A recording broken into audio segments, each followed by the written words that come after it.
Hola, ¿qué tal? Buenos días, bienvenidos sean todos y todas a Ojalá. Conversación hoy sobre estadísticas. Uno le tiene mucho miedo a las estadísticas porque las estadísticas son números, son matemáticas y además son fríos. Los números son fríos. Ellos te dicen lo que tienen que decir y ya. Tú si quieres los coges y si no los dejas. Porque ahí no hay manera de agregarle ni quitarle nada. Sobre todo si son números llevados con seriedad. Y son llevados con seriedad. ¿Qué es lo que pasa con la Oficina Nacional de Estadísticas? Nosotros tenemos aquí hoy a su director, don Pablo Taktuk, que tiene toda una vida ahí dedicada a las estadísticas. Pablo, sí, tengo mucho tiempo en las estadísticas, en la ONE. Y en la ONE. En la ONE tengo claro 12 años. Sí, 12 años. Tiempo suficiente como para dar cuenta de cómo ha ido cambiando el país, cómo ha ido cambiando la República Dominicana, ya no en el cerebro de nosotros o en las apreciaciones nuestras, sino en el seguimiento a esas estadísticas, a esos números que nos dicen cómo vamos caminando, cómo vamos evolucionando. Junto con don Pablo Taktuk, director de la ONE, está Luis Madera, que es director de Estadísticas Continuas. Él nos dirá qué es eso de estadísticas continuas, casi ya, ¿verdad, Luis? Bien. Así que bueno, bienvenidos sean todos y bienvenidos sean ustedes, Luis y don Pablo Taktuk. A ver, cuéntenos, ¿cómo vamos evolucionando precisamente? ¿Qué enseñan las estadísticas de la República Dominicana? Porque aquí todos los días tenemos un barullo, un ajetreo, que informan las instituciones oficiales que hemos evolucionado así, pero hay otro sector de la sociedad que dice que no es así, que el Estado y el gobierno no tienen razón. Entonces, ustedes que manejan los números fríos son los que nos van a decir a nosotros y deben compartir con nosotros las informaciones que hay en estadística.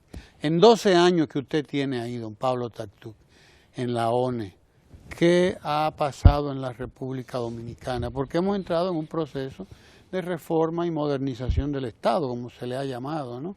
Hemos asumido nuestra Estrategia Nacional de Desarrollo al año 30, nada más y nada menos. O sea, cómo nosotros vamos evolucionando hacia ese 2030. Bienvenidos otra vez y gracias. Adelante. Sí, efectivamente, las estadísticas nos dicen cómo el país evoluciona. Y efectivamente, cada día, afortunadamente, disponemos de más estadísticas para reflejar el progreso del país en todos los órdenes.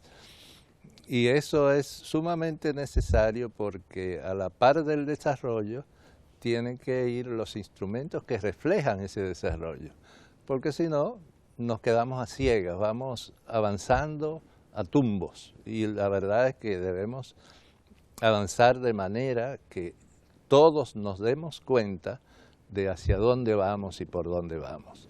Y por eso la enorme cantidad de estadísticas que se han ido incorporando al acervo estadístico nacional nos permiten tener esa visión a largo plazo de lo que es la sociedad dominicana, de lo que es el progreso del país en todos los órdenes. Entonces, yo creo que en ese sentido, la Oficina Nacional de Estadística ha aportado un granito de arena importante, puesto que hemos ido desde 2004 a la par de cómo han ido marchando los gobiernos del Partido de la Liberación Dominicana en un proceso ascendente en cuanto a producción y difusión de estadísticas. De manera que el equipo que se ha formado es un equipo excelente que genera constantemente una producción de calidad. De manera que no tenemos más que estar satisfechos de cómo eso ha evolucionado. Claro, siempre necesitando mucho mayor, un mejor marco institucional, una mejor ley, porque la ley nuestra es de 1959, y además de eso, mucho más recursos económicos. Se necesita una fuerte inversión en personal, se necesita una fuerte inversión en tecnología para que la oficina pueda avanzar y dar al país el servicio que el país merece. ¿Cómo se articula las estadísticas, la Oficina Nacional de Estadística, ese trabajo que ustedes hacen con las iniciativas oficiales, las iniciativas gubernamentales? Porque tiene que haber una alimentación permanente, ¿no? Y un seguimiento a los planes gubernamentales. ¿Cómo se lleva a cabo ese seguimiento? Efectivamente, nosotros estamos enmarcados en lo que es la planificación pública. Los grandes instrumentos de planificación, la Estrategia Nacional de Desarrollo, el Plan Plurianual del Sector Público, y también con metas presidenciales específicas como las que ha habido en el tema de la agropecuaria, ha habido en el tema de la pequeña y mediana empresa, ha habido en el tema de la discapacidad, alfabetización, del servicio de emergencia 911, el Programa Nacional de Alfabetización y muchos programas más que le damos seguimiento continuo y apoyo continuo para que esos programas puedan desarrollarse efectivamente. Bien, hay entonces unas estadísticas que son continuas. Adelante, díganos cuáles son las estadísticas continuas. Es así. Luis Madera. El término continuo se utiliza, ¿verdad?, para diferenciar las estadísticas que son de levantamientos periódicos puntuales, como son los censos y encuestas, y las estadísticas que se capturan y se procesan continuamente, que son normalmente fruto de las transacciones normales que una persona hace, sean esas transacciones sociales o económicas. Por ejemplo, una estadística continua es la estadística por ejemplo, de los hechos vitales. Cada vez que una persona nace, que una persona fallece o que se casa o que se divorcia, entonces hay un registro que queda ahí asentado y eso se convierte en una estadística y se llama continua, porque no hay que esperar como una encuesta un momento específico del tiempo para levantarla, sino que continuamente se va produciendo. Lo mismo sucede, por ejemplo, con las estadísticas de importaciones y exportaciones. Cada vez que una persona llena un formulario para exportar o para importar y que ejecuta su importación, eso queda registrado, asentado, y entonces eso se puede convertir y se convierte, de hecho, en República Dominicana en una estadística. Eso es un aporte importante, dado que, como decía don Pablo, la producción de estadística es costosa. Los levantamientos de información son costosos y en la medida en que el país pueda contar con registros más acabados, registros con menos subregistro y más completos, pues entonces se evita tener que hacer levantamientos de información intencionales y se usan las estadísticas a partir de esos registros. Es decir, que un sistema estadístico que se vaya desarrollando y vaya creciendo debe ir cada vez más pudiendo depender de registros administrativos con mayor calidad y mayor cobertura, de manera que sea más eficiente el levantamiento de la información. Entonces la estadística continua, eso es lo que hace, aprovechar ese tipo de registros del ámbito, de cualquier tipo de ámbito, ¿verdad? La parte social, económica, demográfica, siempre que haya alguna necesidad de registrar lo que la transacción que la persona hace, eso la ONE trata de aprovecharlo junto con las instituciones, en coordinación con las instituciones que lo producen, para convertir luego eso en estadística y en informaciones para la planificación.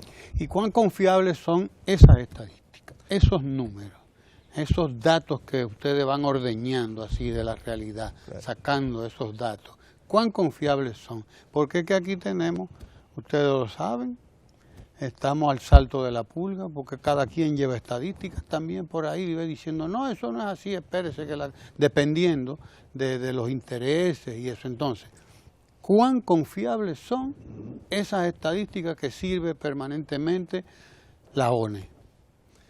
Luis. Yo creo que hay un gran, como decía don Pablo, en estos 12 años hemos venido trabajando bastante para ir cimentando esa credibilidad. La credibilidad es algo que efectivamente se gana con mucho tiempo y se pierde después de perderse de la noche a la mañana. Sin embargo, hemos venido trabajando, creo que con bastante tesón, para ir cimentando esa confiabilidad, esa credibilidad en la población. y lo hemos hecho a través de diferentes mecanismos. Uno de ellos es el trabajo conjunto con la misma sociedad. Voy a hablar de la parte económica, por ejemplo, que es la que más trabajo. En la parte económica hemos desarrollado acuerdos de colaboración con los diferentes gremios empresariales, con la sociedad civil y con muchísimos sectores para la producción de las mismas estadísticas. Por ejemplo, un caso de ello es el índice de costo directo de construcción de las viviendas, que es un indicador coyuntural mensual que se levanta desde la ONE, pero que se refrenda todos los meses con una comisión de gremios que tienen que ver con el sector construcción, liderados por la Asociación de Constructores y Promotores de la Vivienda. De manera de que, incluyendo también al mismo sector privado, a la misma sociedad civil en la producción de las informaciones, pues uno aumenta, ¿verdad?, la percepción de credibilidad que tienen las informaciones. Ese es un caso particular. Tenemos otros casos, por ejemplo, como es el Comité de Medición Interinstitucional de Medición de la Pobreza Monetaria, donde hay un comité que trabaja constantemente, donde trabajan 10, 12 instituciones del Estado, multilaterales, internacionales y también de la sociedad civil, de manera que el trabajo se hace en conjunto. Eso genera transparencia y permite que los procesos se vean. Yo creo que eso es lo más importante, la transparencia en la producción de la información.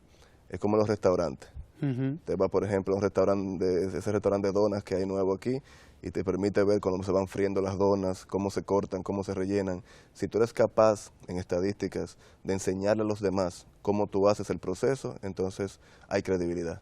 Si no eres capaz de poder enseñarle a la gente cómo tú preparas la comida que va a salir al final, entonces ahí puede haber algún tipo de algo escondido. Quiero añadir algo a lo que tú dijiste, porque es una preocupación muy importante, la calidad de los registros administrativos en las distintas instituciones públicas. Efectivamente, hubo un gran diagnóstico con el que empezó lo que llamamos el Plan Estadístico Nacional de la producción de sectores claves de la sociedad dominicana. Y en ese diagnóstico se demostró que muchas de las estadísticas que se producían en distintas instituciones carecían de metodología, carecían de cobertura suficiente, la cobertura no era uniforme, sino que se recogía el dato de distintas maneras.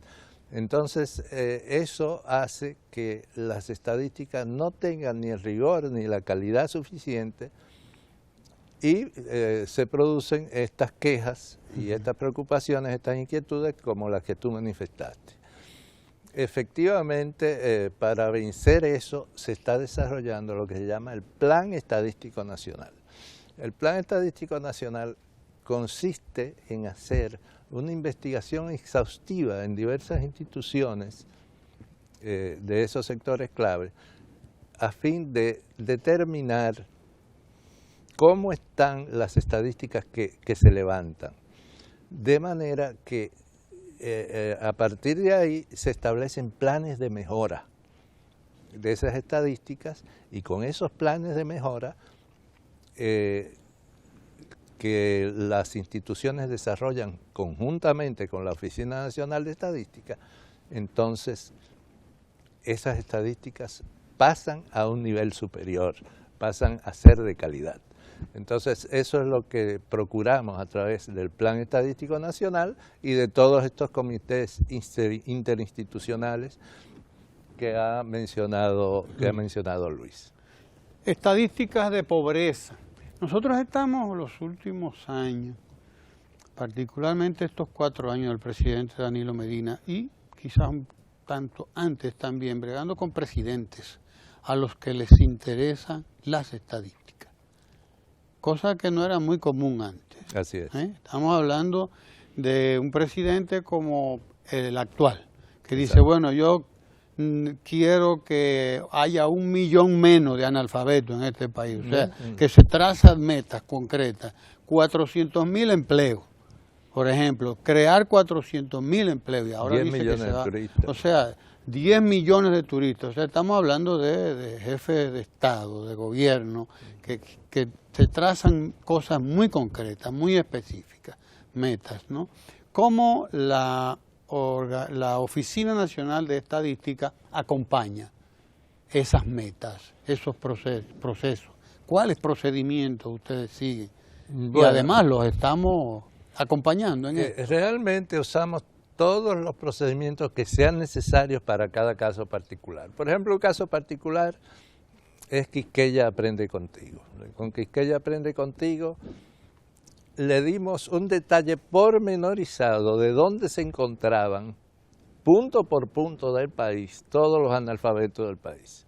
De manera que ellos fueron ya con una parte del trabajo realizada que les permitió montarse en eso y hacer su planificación, que ha sido muy efectiva, para desarrollar un programa que se ajustara a esa realidad que ya las estadísticas habían medido en el censo de población de 2010. También hicimos una investigación en una de nuestras encuestas relacionados con eso, que le dio a ellos elementos de evaluación de su programa para poder mejorarlo en lo que fuera necesario. O sea que nuestro trabajo con Quisqueya Aprende Contigo ha sido continuo y de la mano siempre. Hemos estado colaborando, ambos equipos técnicos. Y dándole seguimiento. Dándole seguimiento Claro, continuo. exacto. Así es. Es decir, don Pablo, que, y esto es importante, precisarlo, que no es una cosa que se les mete a los presidentes en la cabeza y que vamos a terminar el analfabetismo. No. Esto es algo muy, muy científico además. Sí, no, muy específico. Que ya los números reflejaron. A usted lo llamaron primero y le dijeron, dígame qué es lo que tenemos. Exactamente, ya los números reflejaron lo que era la realidad. Claro. Entonces, por ejemplo, con el 911. El 911, toda la base cartográfica del 911 la ha realizado la Oficina Nacional de Estadística. O sea, ¿por qué van directamente a las direcciones cuando hacen una llamada? Porque esas direcciones están localizadas, porque la cartografía de la ONE está digitalizada. Eso permite ubicar los puntos de forma precisa en el territorio y las direcciones.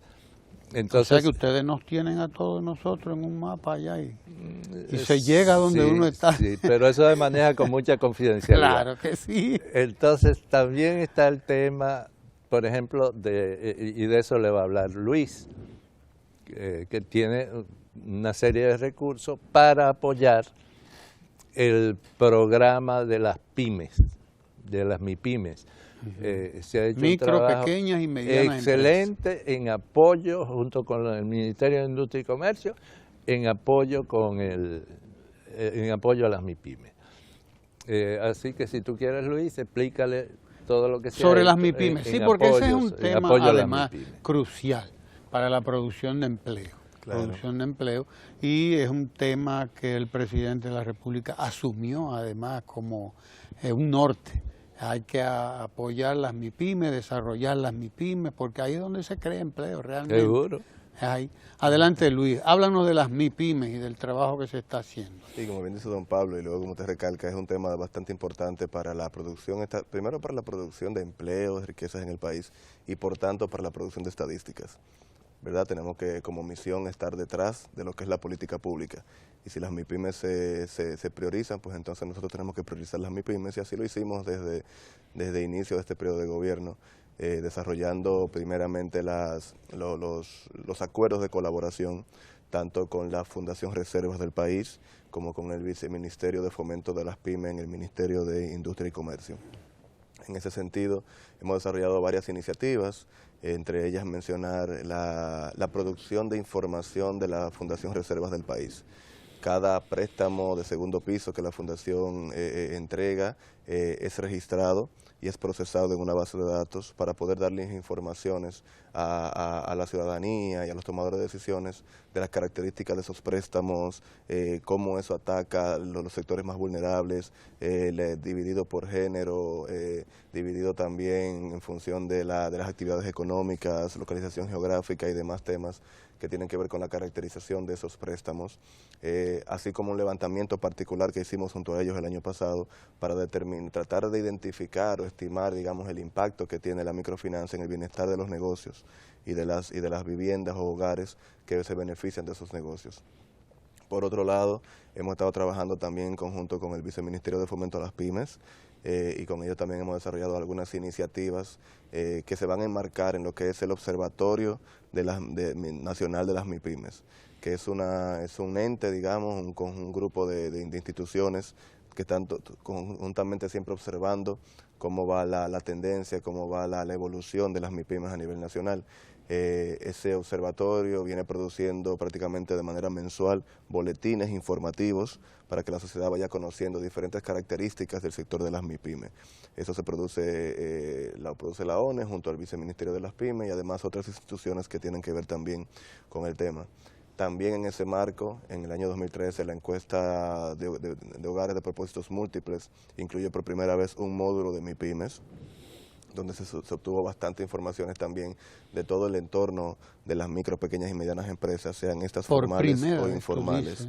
En por 2003. primera vez. Y luego también, por primera vez también se realizó el Registro Nacional de Establecimientos, que ha sido el primer levantamiento de alguna manera censal de los negocios y establecimientos a nivel nacional, que incluye la parte formal y la parte informal, porque veníamos realizando desde 2009 el Directorio de Empresas y Establecimientos, donde tenemos ahí registradas todas las empresas formales a nivel nacional. Eso ya lo teníamos con el directorio, pero ¿qué pasa con la parte informal?, que es aproximadamente el 57% del empleo, y como vimos en el RNE, cerca del 90% de los establecimientos. ¿Qué pasaba con ello? Y eso por primera vez lo pudimos contar, registrar con ese levantamiento, Registro Nacional de Establecimientos, que se hizo desde julio-agosto del año 2014 y terminamos aproximadamente en julio-agosto de 2015, y del cual hemos venido dando resultados preliminares provinciales desde julio del año pasado. Hemos ya publicado unos 20 boletines provinciales y cuyos resultados ya definitivos, finales nacionales, serán dados a conocer ya entre junio y julio de este año, de manera que la población va a poder contar con todas esas informaciones. Entonces, con ese acervo de informaciones es mucho más fácil hacer políticas para las MIPYMES, ya conociendo el volumen, las características de manera actualizada y pormenorizada, pues es mucho más fácil hacer las políticas, y también para los tomadores de decisiones privados, sean estos grandes empresarios, gremios o microempresarios o emprendedores que quieran emprender algún tipo de negocio, pues cuentan ahora con informaciones que antes no tenían, y es mucho más fácil o efectiva puede ser la planificación de un micronegocio que antes, que era todo, digamos, a lo que el viento dijera o a lo que uno se imaginara. Qué interesante. Bueno recordar, Luis, que una cosa es hacer política, Pablo, y otra cosa es hacer políticas. Claro, políticas claro. públicas. Claro. Para hacer políticas públicas se necesitan esos datos, Es precisamente, que ustedes son los que aporta la Oficina Nacional de Estadística. Es lo que Juan Bosch llamaba lo que no se ve. Lo que no se ve. Esta es la parte que no se ve, que está detrás de lo que se ve. Porque lo que se ve es el Plan Nacional Quisqueya Aprende Contigo. Eso es lo que se ve, esa es la política pública. Lo que no se ve es todo, Pablo, el apoyo es todo que lo detrás, otro que tú dijiste que había, el estudio que había que hacer ya, la recopilación de esos datos, dónde están, porque ya se sabía dónde estaban los analfabetos. Se lo sabía, claro. Ya la Oficina Nacional de Estadística sabía dónde estaban y los tenía contabilizados y ubicados, de manera que cuando el presidente dice hay que ir a alfabetizar y que queremos sacar del analfabetismo 1 millón de gente, es porque la Oficina Nacional de Estadística ya tenía esa data, como dicen ahora, ¿no? Esas cifras ahí, estaba ubicable la gente, localizable, que es lo que la gente no sabe. A la gente hay que llevarle estas informaciones permanentemente, porque si no la gente sigue creyendo de una manera muy ideal en las cosas, ¿no? Ah, sí, eso es que alguien quiere que se haga eso, o que no, es que hay todo un acervo, como ustedes dicen, que dice cómo es que está el país, por dónde es que va el país. Tú hablabas de unas estadísticas ahorita en las que tiene que ver con la construcción de viviendas, por ejemplo, un tema cardinal, un tema capital, en un país donde acabo de leer en esta semana que pasó que tenemos un déficit que anda por los 2 millones de viviendas, algo así, ¿no? Entonces, pero bueno, ahí está, Pablo, ya tú reaccionas, tú ves, pero esa fue una información que salió en un medio aquí, ¿no? Entonces, ¿qué dice la Oficina Nacional de Estadística? Sobre todo a partir de que tú, Luis, informas que ustedes tienen un equipo que se reúne incluso con los constructores privados, ¿no? Y le dan seguimiento, desde luego, al Estado también. O sea, ¿qué es lo que tenemos que creer? Pablo, adelante. Nos gustaría conversar con esa gente que hizo el cálculo de los 2 millones. Sí, tuviste la información. Sí, ¿no? sí, por una sencilla razón, Ramón, y eso es algo que uno tiene que verlo un poco con el sentido común. Primero, según lo que dice esa información, de hecho, las 4/5 partes de las viviendas del país no sirven para nada. Según esa información. Según esa información. Sí. Porque si son 2,5 millones de viviendas y hay un déficit de 2 millones, entonces, ¿qué es lo que está pasando? Claro. Realmente nosotros tenemos un cálculo diferente, alrededor de 700.000 viviendas es el déficit que hay en el país, cualitativo y cuantitativo. Pero eso tendría que discutirse técnicamente y nos gustaría que ellos nos visitaran para que viéramos qué es lo que ellos quieren decir con estos 2 millones. Porque la cifra que ustedes tienen habla de 700.000.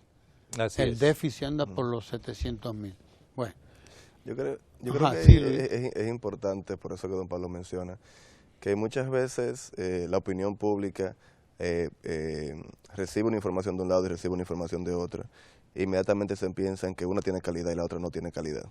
Y no es necesariamente eso. Así es. Como dice don Pablo, es importante conocer lo que hay detrás. Usted decía lo que hay detrás. Aquí es lo que hay detrás de la estadística, que es lo que nosotros llamamos el metadato. Es decir, a qué se refiere ese déficit que calculan ellos y a qué se refiere el déficit que calculamos nosotros. Por ejemplo, eso pasa en el tema de la pobreza. Cuando usted mide pobreza, tú puedes medir pobreza por el lado del ingreso, pobreza por el lado del gasto, pobreza multidimensional, pobreza por necesidades básicas insatisfechas, y todas te van a dar datos diferentes. Y no quiere decir que ninguna tenga problemas de calidad. Lo importante es que la población podamos educarla y que la población, cuando lea un dato, pueda conocer qué hay detrás de ese dato, para determinar, por un lado, la confiabilidad de la información, pero también para entender qué es lo que la información misma determina.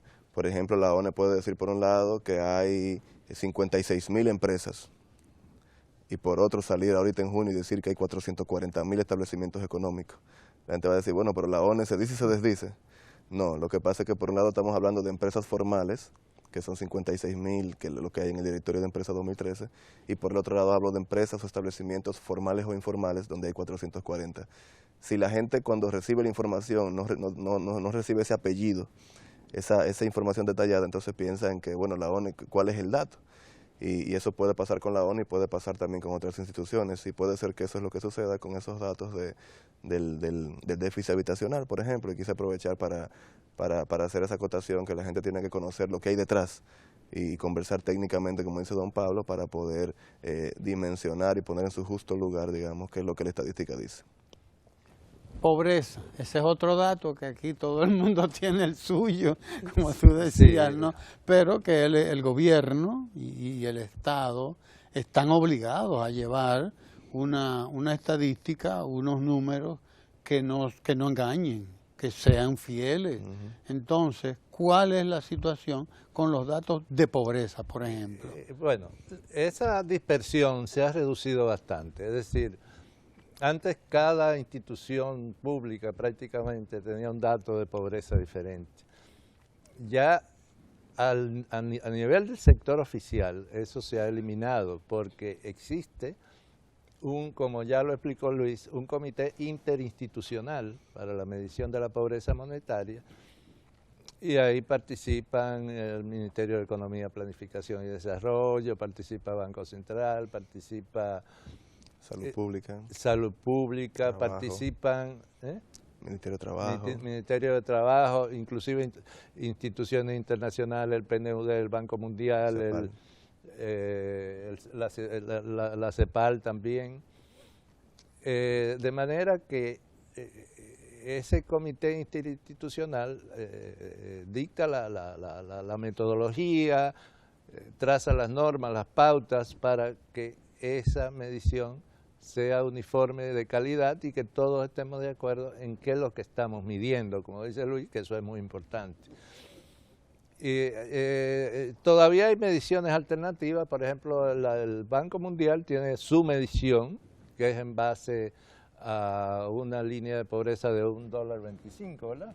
$2.50. $1.25 Sí, diario. por debajo de ahí ellos lo consideran pobre diario por persona. Y por encima de ahí pues ya no son pobres. Pero esa no es la metodología que nosotros seguimos. Nosotros tenemos una metodología bastante más compleja, que tiene en cuenta muchos más factores, que se parece un poco más a lo que es la metodología de la CEPAL, pero también con características propias. Es una metodología oficial nacional, pero esos organismos están de acuerdo en que ha sido rigurosamente establecida, tomando en cuenta la realidad nacional, y efectivamente esa medición de la pobreza es la que se está tomando en cuenta para los informes oficiales. Pues de manera, Pablo, y permítame que te interrumpa, cuando el gobierno dice que se ha disminuido la pobreza en los últimos 3 años, 4 años, en 500.000, vamos a decir, dominicanos o más, habla de más, a partir de estas informaciones. A partir de estas informaciones, así es. Es a partir de ese trabajo que ustedes han hecho de nosotros y otros. Y otros, claro. Sí, o sea, claro, todas esas instituciones. El Ministerio de Economía, Planificación y Desarrollo, que tiene una participación destacada, el Banco Central también, y todos colaboramos. Y el equipo técnico, que es como de la ONE, que es como la secretaría de ese comité, que trabaja fuertemente en todo lo que tiene que ver. En cierto modo, la ONE, la Oficina Nacional de Estadística, certifica y dice, sí, esas son las estadísticas, yo las tengo aquí. El Comité Interinstitucional certifica por decreto. Ah, sí, o sea que hay un decreto también. Hay un decreto. Claro. Ah, pues explícanos eso, porque aquí la gente cree que las estadísticas son cosas que se las inventan. El presidente Danilo Medina, por decreto presidencial, estableció este comité de medición de la pobreza monetaria. De manera que esto es precisamente, esto es oficial, cada vez que se da una cifra de pobreza a través de ese comité. Y ustedes entonces dicen que nadie tiene por qué dudar de esa cifra. Así es. Porque además es multidisciplinario, ¿no? Interinstitucional. De manera que es difícil entrarle a ustedes con este trabajo. Luis quiere decirnos. Sí, que yo creo que es importante mencionarlo porque ese ha sido uno de los principales logros de eso que hay detrás. Ese decreto no se conocía, yo por lo menos no lo conocía, Pablo Tactú. Bueno, es público. Así que es muy importante que se diga, claro, que se emitió ese decreto, que ¿cuáles instituciones? Cuéntanos un poco antes de que Luis, o hazlo tú, Luis. Sí, explícanos, porque eso es muy importante. Voy a tomar un par de minutos. Todo surge a partir de la situación que se daba en República Dominicana hasta el año 2011, donde se conocían normalmente 2 cifras fuertes de pobreza, y le llamábamos la metodología CEPAL y la metodología Banco Mundial. Entonces, ambas daban, a pesar de que daban datos diferentes. CEPAL, vamos a decirle a la gente, a recordar, Comisión Económica para América Latina y el Caribe, ONU, ¿no? de Naciones Unidas, sí. Exactamente, y el Banco Mundial, otro organismo también con ciertas características técnicas que se especializan en el tema. Ambas daban datos de pobreza monetaria, a pesar de que ambas metodologías su tendencia era la misma, es decir, cuando una bajaba, la otra bajaba, cuando una sube, la otra Eran sube. eran Eran paralelas, los pero tenían niveles diferentes. Por decir algo, si a CEPAL le daba que la pobreza era de 43, al Banco Mundial le daba 33. Entonces, ahí teníamos ese primer problema. ¿Cuál tomar para la política pública? Y un gran logro fue que a partir del 2011 aproximadamente, 2010, 2009, comenzamos un proceso donde nos sentamos con Banco Mundial, nos sentamos con la CEPAL, con el PNUD y con otras 5 o 6 instituciones del sector público y de la sociedad civil, para sentarnos en un comité. En ese momento era empírico, no tenía un decreto, pero para sentarnos a discutir, para sacar una metodología oficial y acabar con aquella disyuntiva y aquella dualidad. Entonces, efectivamente... Además de que había otras cifras por ahí también. Además de otras cifras, claro. Entonces, ahí se logró que efectivamente discutiéramos, a veces acaloradamente, a veces más cordialmente, pero discutir realmente en el mismo idioma los términos y los temas, y sacamos a partir del 2012, desde agosto de 2012, ya la nueva metodología oficial de medición de pobreza, con la cual estaba de acuerdo el Banco Mundial, estaba de acuerdo CEPAL, estaban de acuerdo el PNUD, y las instituciones que estaban en el comité y que hoy forman parte de ella, Banco Central, Oficina Nacional de Estadística, Ministerio de Economía, Planificación y Desarrollo, el Ministerio de Salud Pública, el Ministerio de Trabajo, el Gabinete de Políticas Sociales de la Presidencia, que son las instituciones que están más ahí dentro. Entonces, ya tenemos esos datos. El CIUBEN también. El CIUBEN, que es el gabinete, ¿verdad? Y entonces a partir de ahí se produce ya una sola información a nivel nacional que utiliza para su actualización la encuesta nacional de fuerza de trabajo y para el establecimiento de las líneas, la encuesta de ingresos y gastos de los hogares. Yo digo que es un gran logro, primero porque logró tenerse un solo dato, que era importante para a nivel nacional, y segundo, porque como decíamos ahorita, apoya lo que es la transparencia en la producción de información. Tanto la ONE como el MEPID calculan el dato, lo presentan a un comité, primero lo debatimos entre ambas instituciones, lo limpiamos y luego lo presentamos a un comité para que ellos discutan el tema. Es decir, es algo que se hace con la cocina abierta, como yo decía ahorita, con la cocina abierta para que la gente vea cómo se produce, de manera que cuando el dato salga, yo no sé si es el mejor, ahora yo te puedo enseñar cómo yo lo hago. Dime tú cómo tú haces el tuyo y ahí vemos, ahí vemos qué se hace. Y yo creo que eso es lo importante en la estadística, presentar un buen metadato que te diga, mira, yo lo que estoy midiendo son que para mí es pobre, las personas que ganan por debajo de una línea de ingresos es pobre moderada y la que gana por debajo de esta otra línea de ingresos es pobre, pobreza extrema, ¿verdad? Entonces, por debajo de esa línea tengo esta cantidad de dominicanos y por debajo de aquella otra tengo aquella cantidad de dominicanos. Y eso es lo que la gente tiene que entender. Y sobre todo, que las metodologías que existan, y eso yo creo que hay que comentarlo, a pesar de que hay datos diferentes por ahí todavía, todos muestran bajadas significativas. Y eso es lo importante. Lo importante con los datos continuos de información no nada más es el nivel de un momento, sino cómo estamos hoy con relación a ayer. Entonces eso es lo que te dice si la política va funcionando o no va funcionando. Y en ese sentido, cualquier dato de pobreza que hay muestra que en los últimos años, en los últimos sobre todo 3 años, ha habido de verdad una disminución en esos datos. Pudiéramos decir que estamos ya llegando a los niveles, casi a los niveles antes de la crisis bancaria del 2002-2003, 2003-2004. Y eso es muy importante porque... que estamos llegando a esos niveles en términos de proporción. Alcanzando. Sí, porque la verdad es que la pobreza tenía unos niveles, ¿verdad?, de 33, 34% en el año 2000, 2001, antes de la crisis. Se disparó con aquella crisis, ¿verdad?, de monetaria y financiera de 2003. Se disparó a niveles cercanos, incluso por encima del 50% de población pobre moderada. Y luego fue disminuyendo 47, 46, 45 y casi se estabilizó cerca del 42, 41 y ahí se mantenía. Y en los últimos 3 años entonces ha ido disminuyendo y hemos estado llegando casi a los niveles de 2000, lo que es un gran logro. ¿Sí? Es un logro y además nos concientiza de la preocupación que debe tener, de la repercusión que tienen esas crisis económicas. Eso que se perdió en un año nos ha tomado 12 años volver a conseguirlo, de manera que la población y los tomadores de decisiones tienen que estar pendientes de que ese tipo de cosas no vuelvan a suceder, porque mira lo que le ha costado en términos de recursos y de tiempo al país. 12 años, volver a llegar a lo que éramos en el 2001, no a sobrepasarlo, no, volver ahora a empatar lo que éramos en el 2001, 12 años, 13 años después de la crisis. Comenzar ahora. Como volver otra vez a partir de ahí, sí, efectivamente. Es realmente impresionante.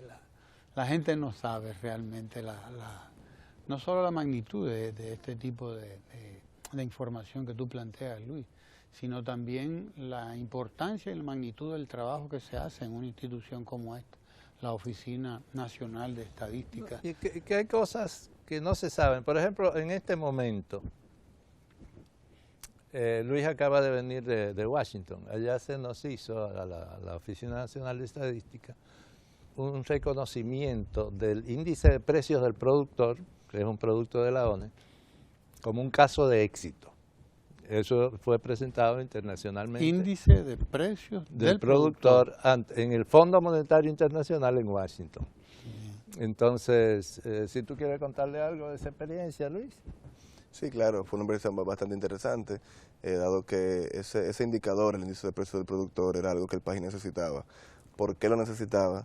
Porque hasta la creación de ese indicador, todo lo que era indexación y evolución, teníamos que cargárselo todo al IPC. Entonces, o sea, al índice de precios al consumidor, que es un gran indicador, que también ha tenido que ser un gran indicador porque le hemos puesto encima de sus espaldas muchas cosas que no teníamos que ponerle al IPC. Por ejemplo, la indexación o la depreciación de las cuentas nacionales, del sector productivo de cuentas nacionales, se hace por el IPC cuando lo óptimo, lo ideal es que se haga con un IPP. Porque el índice de precios al productor mide el precio en el momento de la producción. Exacto. Que está más cercano a lo que es el precio, a lo que es el precio de la producción, no el del consumidor, que luego de la producción conlleva ya los impuestos, la intermediación, etcétera, claro, etcétera, y ya digamos de cosas que entonces vician el precio ya efectivamente. En cierta manera, entonces, ¿no? Por eso se hizo el esfuerzo para construir este índice de precios al productor, y se hizo con apoyo del Centro de Capacitación Regional del Fondo Monetario, que es el CAPTAC, que nos apoyó a través del Banco Central con unas consultorías que nos ayudaron y dejaron aquí las capacidades para que hoy podamos seguirlo midiendo nosotros, y por eso fue seleccionado y nos invitaron a presentarlo como un caso de éxito de un indicador en un país, en una institución que, como dice don Pablo, no tiene todos los recursos económicos que requiere, pero tiene un recurso humano comprometido, capacitado y que se ha ido formando desde joven allá, y que por eso puede lograr estos éxitos y estos logros sin tener todos los recursos económicos que quisiéramos, y eso fue reconocido por el Fondo Monetario en el marco de las reuniones de primaverales del Fondo Monetario que se estaban la semana pasada realizando allá en Washington. Cualquiera cree que la Oficina Nacional de Estadística es una institución que está ahí para llevar datos de cuántos murieron, cuántos nacieron, y no una institución que está dando seguimiento a pie juntillas ahí a lo que está pasando en el país y al propio Estado acompañándolo, al gobierno acompañándolo a la política en sus propias pública, metas, en sus políticas públicas. Por ejemplo, me atrevería yo a preguntarles a ustedes, el presidente de la República se propuso crear 400.000 empleos en 4 años y él está llegando al final de ese mandato. Él está llegando al final ya de sus 4 años, de manera que hay que pasarle la cuenta. Se han creado los 400.000 empleos, estamos a punto de llegar a la meta. ¿A dónde estamos? Porque el gobierno dice que los creó y no puede decirlo sin haber pasado por la Oficina Nacional de Estadística. En este caso es el Banco Central que tiene la encuesta de fuerza laboral, la que ha dado el dato, pero es un dato fidedigno y efectivamente sí se han creado. Y el Ministerio de Trabajo también. También el Ministerio de Trabajo y también los organismos de seguridad social, etcétera, que registran a los trabajadores. Todos coinciden, todos son coherentes en que efectivamente se ha creado esa cantidad de puestos de trabajo. Tiene buena nota el gobierno ahí entonces. Excelente, sí. No, efectivamente. Se lo propuso. Ha sido, y lo cumplió. Ha sido ha sido un progreso ascendente en términos de empleo. Y según lo que ustedes ven en esas estadísticas, ¿es posible crear entonces 400.000 más en los próximos 4 años, como se lo ha propuesto? Los estoy metiendo en el rollo político, pero ustedes manejan los números. Creo que el país tiene potencial para hacerlo. ¿Tiene potencial? Sí, tiene potencial en muchos aspectos. Bien. Luis. El empleo básicamente, entre otras cosas, tiene que ver con dos cosas: crecimiento económico y crecimiento poblacional. Mientras el país vaya creciendo económicamente y vaya creciendo en términos poblacionales, va a haber más demandas de bienes y servicios y personas a quien incluir para producir esos bienes y servicios. Cualquier persona que nace ya no nace con el pan bajo el brazo, sino con una necesidad bajo el brazo. Y esa necesidad hay que cubrirla con pampers, hay que cubrirla con comida, hay que cubrirla con asistencia escolar, escuela, y todo eso produce empleo. Entonces, evidentemente, el país tiene capacidad para seguir creciendo en términos de empleo, porque tiene capacidad para seguir creciendo de manera económica. Entonces, si hay crecimiento económico es porque hay más demanda de bienes y servicios, y eso debe conllevar a generar más empleos. Lo que hay que cuidar, yo creo que es la calidad de ese empleo, que sea un empleo en condiciones humanas dignas, que sea un empleo de calidad y que la gente pueda mantenerlo. Pero yo creo que sí que se puede seguir, y esperamos que así sea, ¿verdad?, que se pueda seguir produciendo empleos por el bien de nuestro país. Me están haciendo la seña allí de que terminamos, se nos fue el tiempo, pero yo no quiero, ¿verdad?, que se nos corte así. Si ustedes tienen algo que comunicar de la Oficina Nacional de Estadística, pues antes de que cerremos la entrevista, pues pueden hacerlo. Sí, que yo vi a Pablo que venía armado con una carpeta y una cosa. No, ahí. de hecho no he tenido que sacar el chivo, porque la conversación ha sido muy fluida y muy amena, y no ha sido sobre aspectos tan formales, digamos. Pero efectivamente yo creo que la Oficina Nacional de Estadística ha ido constituyendo un equipo, que ya lo dijo Luis, muchos de ellos, él es un caso de éxito también, como en lo personal, en su carrera profesional, que ha ido ascendiendo desde los más bajos peldaños en la institución, como pasante, como llegó muchachito, jovencito, hasta estar en el segundo nivel de la institución. O sea que efectivamente la ONE ha ido generando ese equipo en la que se juntan personas jóvenes que han ido progresando y formándose, con también personas de mucha trayectoria ya en la misma institución y fuera de ella, como es el caso de Frank Cáceres, de Danilo Duarte, que son gente que ya tiene un camino recorrido. Y de ti, que tienes ahí también una vida. También he aportado un granito de arena en claro ese sentido. Sí. Pues todos hemos tratado de ir avanzando el carro en la misma dirección. Entonces, eso es importante para que una institución progrese y se ponga al servicio de la nación. Bien, hemos estado hablando sobre lo que no se ve, porque esto es lo que no se ve. La gente lo que ve es cuando se le dice, bueno, vamos a trabajar tal tema, vamos a tal otro, no. Pero aquí están los números, aquí está la aritmética, aquí están los cálculos fríos, los que dicen qué es lo que hay. Y todo el que tenga otra opinión, que la diga, pero sobre todo que la diga cómo es, cómo llegó ahí. Seguro. Cómo llegó, claro, para ver, y que vaya a contrastarlo con la Oficina Nacional de Estadística, porque ahí es que debe ir, ahí es donde se bate el cobre, como dice la gente, ¿no? Ahí es donde se maneja los temas, cómo en su hacer cotidiano, en su día a día, cómo se producen los datos, las cifras, todo esto, ¿no? Así que para nosotros ha sido una gran satisfacción tenerlos a ustedes aquí Pablo Tactuc, director de la Oficina Nacional de Estadística, y a Luis Segura, ¿no? Luis Madera. Luis Segura es el que canta. El añoñadito. Sí, es el añoñadito. Que es director de Estadísticas Continuas. Yo no canto ni en el baño. Un poco del... Sí, tú lo que cantas es número, y no en la lotería. Y no en la lotería. Sí, sobre el Producto Interno Bruto. Nos faltó eso, hablar, pero eso quedará para otro momento. Así que gracias a don Pablo, gracias a Luis. Y ustedes quédense ahí porque tenemos mucho más todavía que compartir aquí en Ojalá. No se vayan.